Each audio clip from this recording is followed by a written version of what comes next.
My father said it the way people talk about the weather, flat, casual, already decided. He didn't look at me when he spoke. He just said they were taking my workspace, that my brother needed it more. I froze with my fork halfway to my mouth, food going cold, stomach tightening. My brother leaned back in his chair, grinning like this was a joke he'd already won.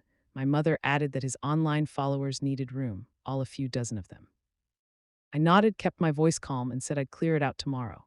But something inside me folded quietly, like a page being turned for the last time. That garage wasn't just a room.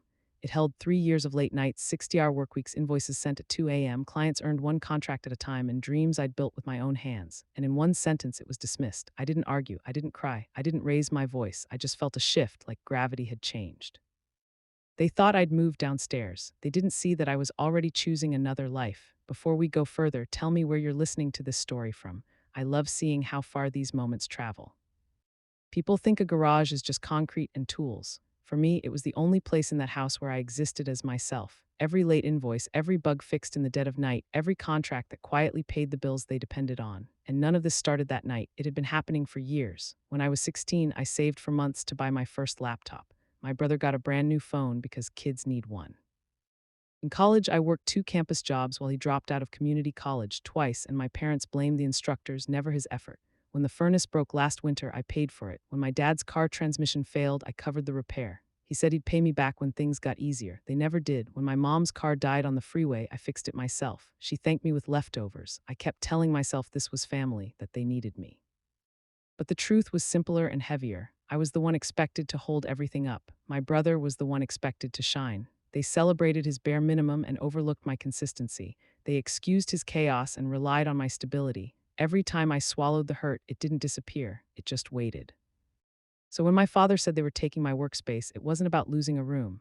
It was confirmation. My needs were optional. His were law, and once you see that, you can't unsee it.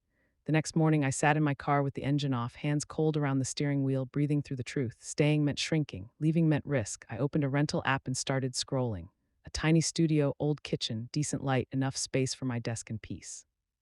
I didn't have much saved, but I had enough for freedom. I emailed the landlord. She replied within the hour. I drove there before doubt could catch me. The place was quiet, no shouting, no doors opening without knocking. I said yes without my voice shaking.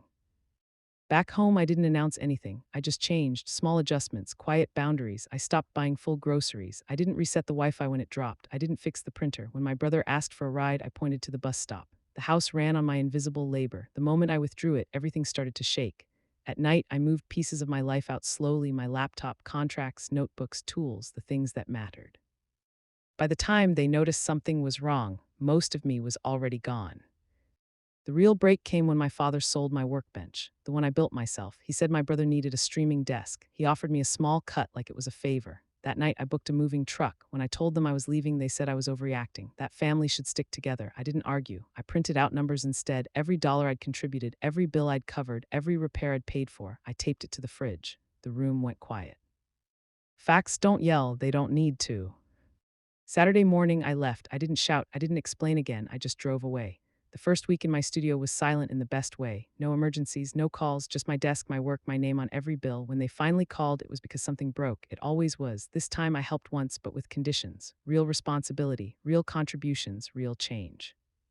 6 months later, the house felt different, cleaner, quieter, balanced. My parents paid me back slowly. My brother got a real job, not because I rescued them, but because I stopped. I still visit, I still love them, but I don't hold the roof up anymore. Sometimes the kindest thing you can do is walk away, not to punish, but to stop protecting people from the consequences of their choices. Leaving didn't destroy my family. It ended the habit of living on my back.